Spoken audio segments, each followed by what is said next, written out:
Welcome to Monday Scoop. I'm Georgia Raisman, and on Monday Scoop, I have short conversations with a variety of experts on issues affecting people over age 55. Whether it's food, health, style, or entertainment, we'll explore ways to lead better and deeper lives as we get older.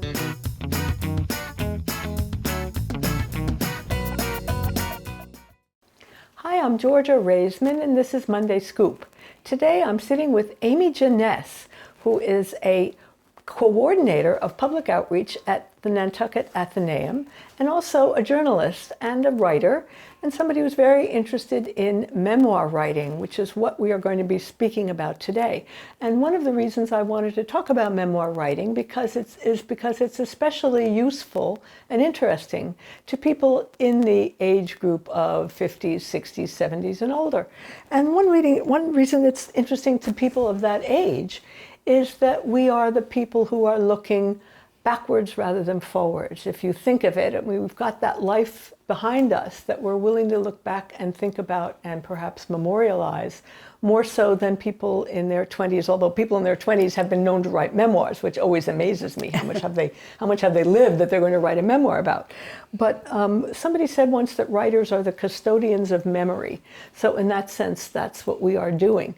And Amy's going to talk to us a little bit today about her own background and how she came to being where she is and what she's doing today about memoir writing. But first, Amy, tell us about your own background and how you got to be where you are today. Okay, and thank you for having me on your program, George. I'm very honored.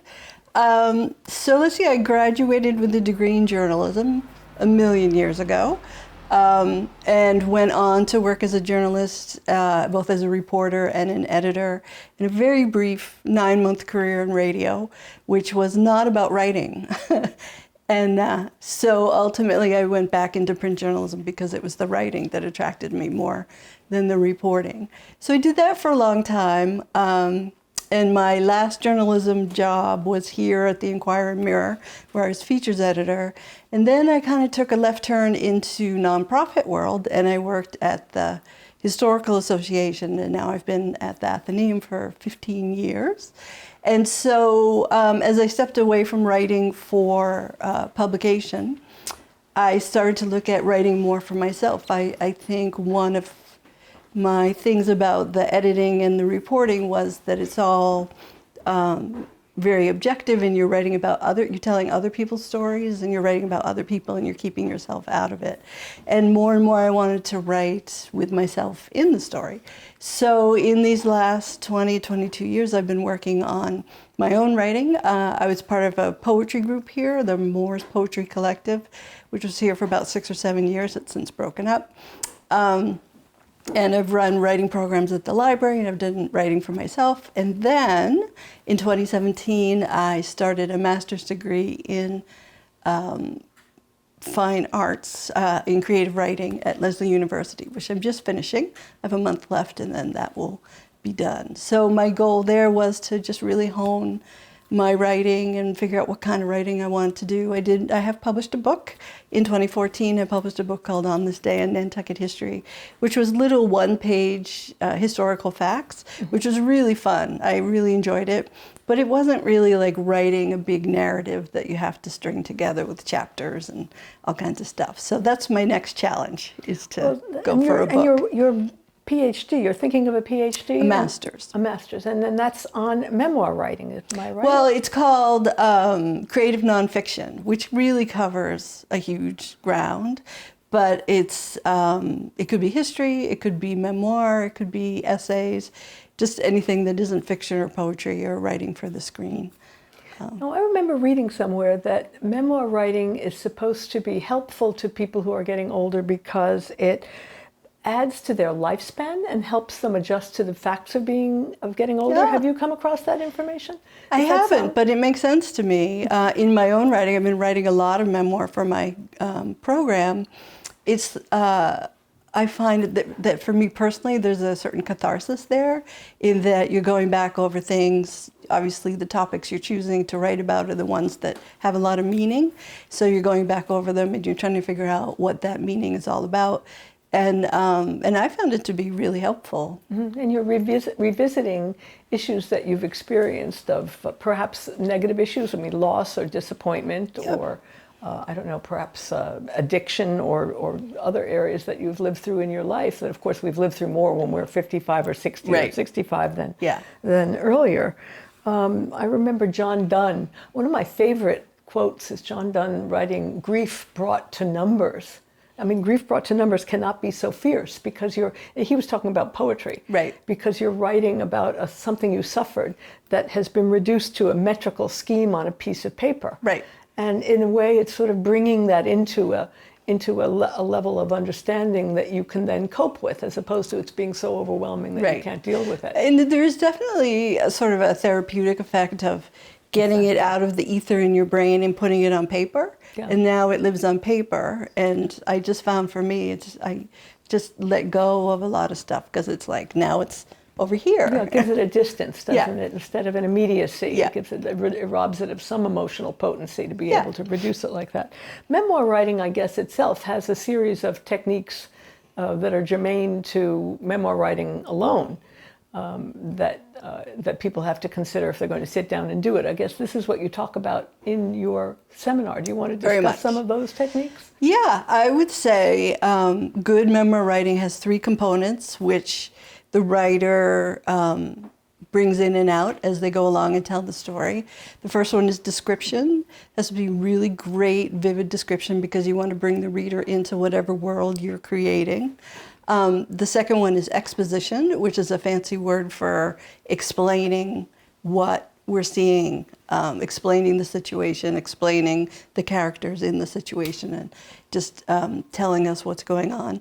And the third one is reflection, and this is the one that I think is most important because it hooks the reader in. If you just describe a situation and explain what it is, the reader might be like, I could pass, I don't really care. But if you share a part of yourself in the form of reflection that talks about why it was important, what it meant, how it changed you, decisions that you made because of it, just your personal involvement in the story has a way of bringing in the reader, and then the reader can participate in the story as well. Well, don't you always worry? I mean, I would think, I have never thought about writing a memoir, but I would think, and unfortunately or fortunately from the point of view of memoir writing, I had a very happy childhood. And I love my parents, I love my siblings. But if you grew up in a more fraught environment or had a dysfunctional family, or Right. you were writing about those situations and with a view towards their therapeutic purpose, or even without that view, but with an idea that that's going to be an aim of it, you worry about who you might offend, don't Right. you? Yes. And so are you going to write this memoir with the idea that I'm just going to tell everybody? I guess it's like that famous actress's daughter, who was it, Mommy Dearest? Right. Who wrote this? I'm going to talk about how Gloria Swanson or whoever it was Right. such a terrible mother. Right. Do you write that anyway, or do you, if it's not quite that fraught, but maybe a sibling or a father Right. or a relative who was pretty awful to you, you write it anyway? I think that's a decision that every writer has to make for themselves. But I think everyone can agree that people remember things differently, and that I could tell a story from my childhood and my two siblings would be like, no, that isn't how it happened. And so at the end of the day, you have to decide that it's your story and it's your truth and it's worth telling, and just know that other people might not agree. There's a lot of examples. I'm thinking of the book Educated, which was this huge blockbuster memoir by Tara Westover. And I forget how many siblings she had, but quite a few, I think 6. Did she get along with any of them, or were they? I think there's 2 that are still speaking to her, but her parents and the rest of her family are not, last I heard. But she felt like she had a story she needed to tell. And so at the end of the day, I think it comes down to how much of a pressing need you have to tell the story. And then you can choose how you tell the story. Do you use real names or do you use pseudonyms? I interviewed an author who was sexually abused as a child, and she changed her brother's name in the story because she didn't want to use his real name. And she says, somewhere in the acknowledgement, she explains that not all the names are real. So there's choices you can make to protect the people that you're concerned about. And of course, you take a step back and say, where is this memoir going to be read, and who's going to read it? Right. Are we talking about memoirs that are going to get published? Are they Right. going to get self-published, or is somebody actually other than me interested in reading this? And, Right. That goes to, I guess, how well it's written, the technique. Right. But I read somewhere that somebody suggested that you let your person who is spoken about in this memoir, favorably or not, read those sections and see what they say, and then decide whether you're going to edit or whether you're going to say, well, I'm Right. standing by the way I wrote it, and that's the way it's going to be. That could be one way. There's also examples where you don't have that opportunity if you're not in touch with the person or the person's passed away. So it's definitely tricky waters and definitely things to think about. I think a lot of people, when they're beginning memoir writing, they write about place because that feels somewhat safer. And then, you sort of get a handle on the stories and your connection to a place, and then you expand out into the people in those places. That might be one way to hone your writing craft and to kind of get comfortable and figure out what the story is. And then as you go, you kind of have to decide. Amy Patchett, the fiction writer, had a very interesting article. I was about to say charming, was more than charming, in this current issue of The New Yorker, in which the accompanying photograph is a picture of Amy when she was about 41 with 3 men behind her. And they are the 3 men that her mother married, seriatim, one after another. Her father, her biological father, her stepfather, who really brought her up from the age of 5 through 24, and her mother's 3rd husband. And the article is about the 3 fathers that she had in her life. And one of them, the father who brought her up from 5 to 24, made this comment when she was taking this photograph. It was at the marriage of her older sister. All 3 fathers were invited and appeared at this wedding. And the stepfather made this comment as the photograph was being taken, that Amy's having this photograph taken so she can write about all of us when we're dead. And it was exactly what she had in mind when she was having that photograph taken. That was exactly what she was going to do. And now all of them are dead, and she's writing the article about them. And it was an interesting article. She's a fiction writer, but it was interesting because her own biological father never thought she should be a writer, never thought she would be good as being a writer. Right. He was supportive even after they were divorced, and he just thought she should be a dental hygienist or something very practical, and homed in on that her entire life until she ultimately became a successful writer. Whereupon he would tell people, there's my daughter who's a great writer, and I used to tell her she should be a dental hygienist. How silly was I? Right. But her father who brought her up, her stepfather who brought her up, told her entire life she should be a writer, but he was a nut. This was a fellow who was, although he was a surgeon and a successful surgeon, was also a gun toter and a person who believed in sticking guns underneath the cushions of the sofa, so in case anybody broke in and kidnapped them, they would have access to a gun. I mean, this is an unbelievably crazy person, but he brought her up and he was sound and he believed in her. Right. And he thought she would be a great writer. And then there was the final Presbyterian minister that her mother married, who was very uptight and was supportive in a very cool, distant sort of way. So it was a charming article in many ways. And there were those 3 men, and she was writing a memoir after all 3 of them were gone. Right. So I thought it was very instructive, given our talk, about how you deal with people and what they might say about what you said about them. Right. And sometimes you wait until they're just not there anymore, and then you can write freely. Yeah. But I guess the third thing that I read about in all of this is that you shouldn't whine. I mean, you shouldn't be saying, "Oh boy, did I have a terrible life, and look at what they did to me, and how awful was this?" And how do you convey that to people who feel they have a grudge in the way their lives have been conducted so far? Well, I think the tone of your writing is everything. Excuse me. In the tone that you take as you write it, you can kind of step back and have a calm, kind of matter-of-fact tone, which I think is more palatable for a reader than something hysterical or emotional. I think that's hard to read when you're not in the story. But I would agree, whining probably isn't, or if you're holding a grudge and it's a revenge kind of a thing, because ultimately the story that you're telling, you're gonna let go and put out into the world, and it's for other people to interpret. And so you have to kind of give them the room to figure out what it means to them and why it's important. And so I would say toned and a calm, sort of objective tone is more powerful, especially if you're talking about something that's traumatic. And I think part of following up on what you said before, rather than sort of being more simply reciting event after event after event, someplace I was reading that it's useful to tell anecdotes or stories or particular things that are reflective or evocative of have a deeper meaning and tell a deeper story. Right.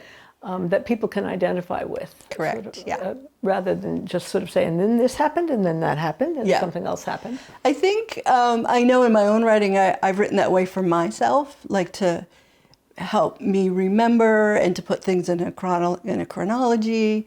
And then once I did that, I was like, oh, that's too much to read. And then I picked like the maybe two important things that illustrated what I wanted to say. Mm-hmm. And then you can, in one paragraph, you can summarize a whole bunch of stuff. Mm-hmm. So what are the kinds of prompts that you give people who are saying, I think I'd like to write a memoir?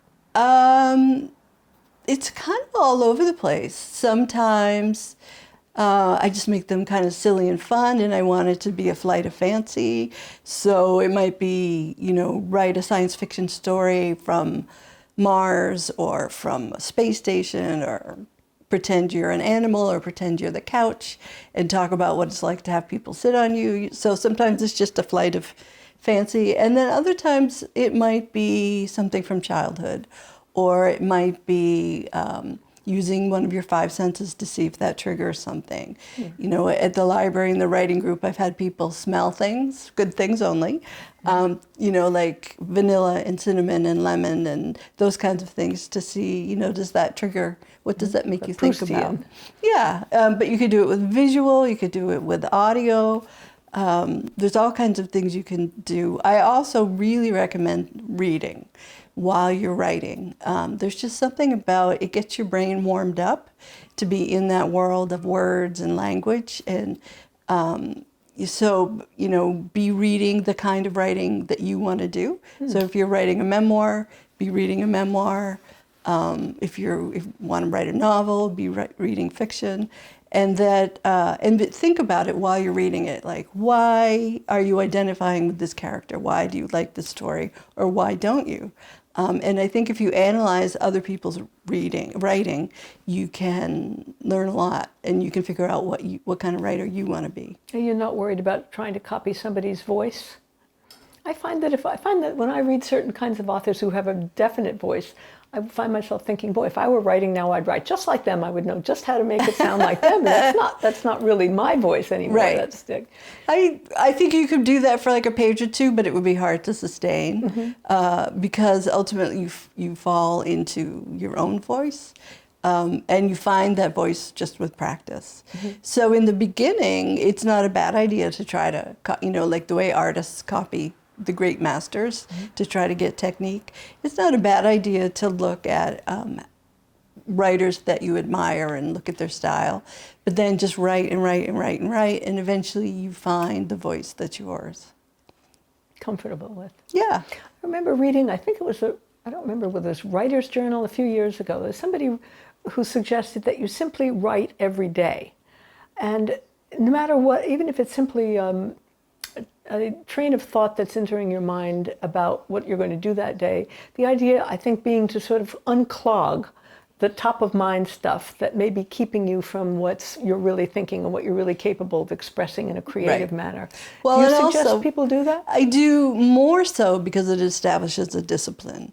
I think, you can drop in and drop out of writing, but you really lose your momentum if you don't stick to it. Mm-hmm. So if you set a goal of writing something every day, even if it's just a paragraph, it helps establish the discipline that you will need if you're going to write a long work.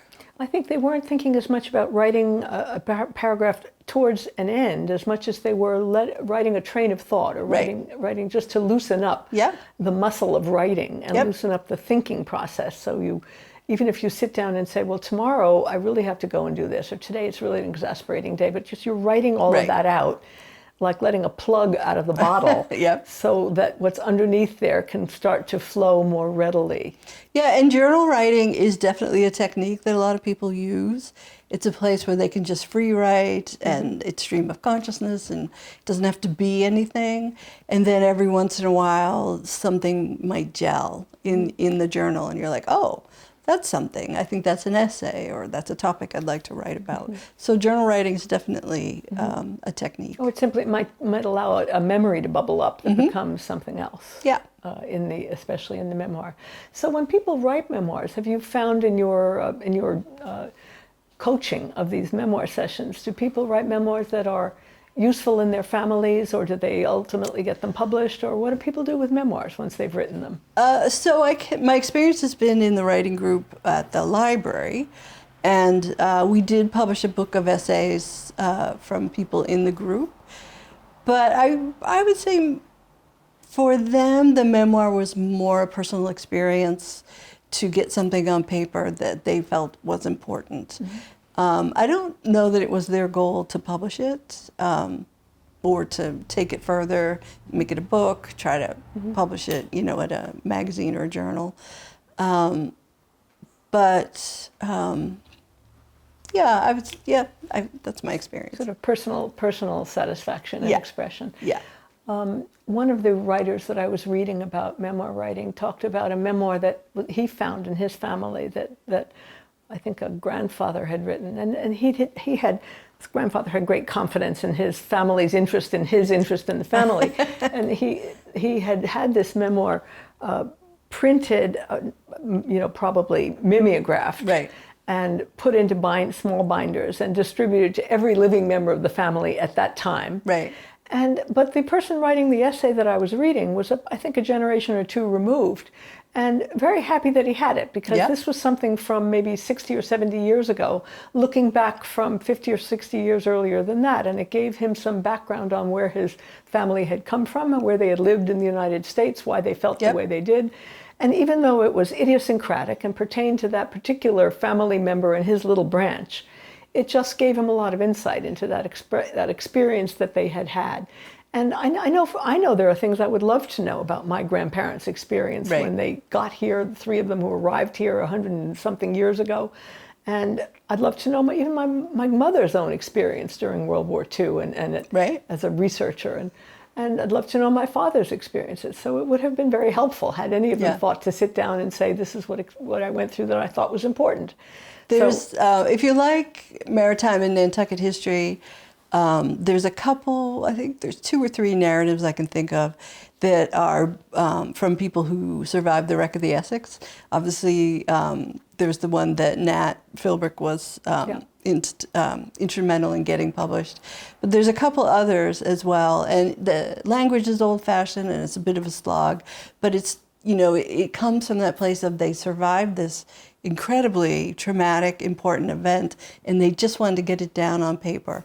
And I just feel like that's such a gift, because it captured a moment in time in our history that no longer exists. I mean, we don't go out on whale ships anymore. So I just think it's such a gift to future generations. I also, I'm thinking of, there was a book probably 6 or 7 years ago called The Orphan Train by Christina Klein. And she got the idea for that book. She was visiting her in-laws in Minnesota, I think. And there just was, like what you described in the bookshelf, there was a self-published, mimeograph-bound book that a family member had written about this phenomenon of putting orphans on trains from urban places and just putting them out into the countryside. And she had never heard of that, and she was fascinated by it, and one thing led to another, and she wrote this best-selling book called The Orphan Train. Well, given the times that we are living in now, there may well be memoirs about experiencing this pandemic and what it has meant to us personally and our family relations. Yeah. So it doesn't have to be, your goal doesn't have to be to get a book editor and an agent and write a book. It could be a gift that you're leaving for your family. Yeah, I mean, if you're thinking about how we're all going to look back on this in 20 or 30 or 40 years, and some of us won't be here, especially in this demographic. Right. And how will our grandchildren, or even those who might not be born yet, think, how did you get through this? I would be interested in how our families got through the flu of the 1918 Spanish flu. Right. Certainly very, edifying for those of us trying to get through it now and suffering from COVID fatigue, that's for sure. So here's a way to get over COVID fatigue. Sit down and start keeping a journal about it instead of complaining. That's right. Or write some stories. My grandfather wrote a little self-published book when he retired with family stories in it. And I treasure it because he talks about, he makes a joke about their mode of transportation was the horse and carriage, which was fine because you could go to sleep on the way home and the horse knew the way home. And, he grew up on a farm. And so that was 100 years ago. And the amount of change in that 100 years it's pretty striking. Yeah. So. Yeah, what a valuable thing. How wonderful that he did that. And how wonderful you still have it. Yeah. Yeah. Well, I want to thank you so much for being with me today, Amy. Thank you for having me. And entertaining, and I hope it encourages a lot of people to sit down and start writing journals every day, and maybe memoirs at some point. Definitely. And to seek out a memoir prompt group or a memoir encouragement group, and if not, even by Zoom, to get going on it at this point, and think about what they're going to want to tell their descendants at some point about what life was like during this horrible time. Thank you so much for joining me. This is Monday Scoop, and I look forward to seeing you again next Monday.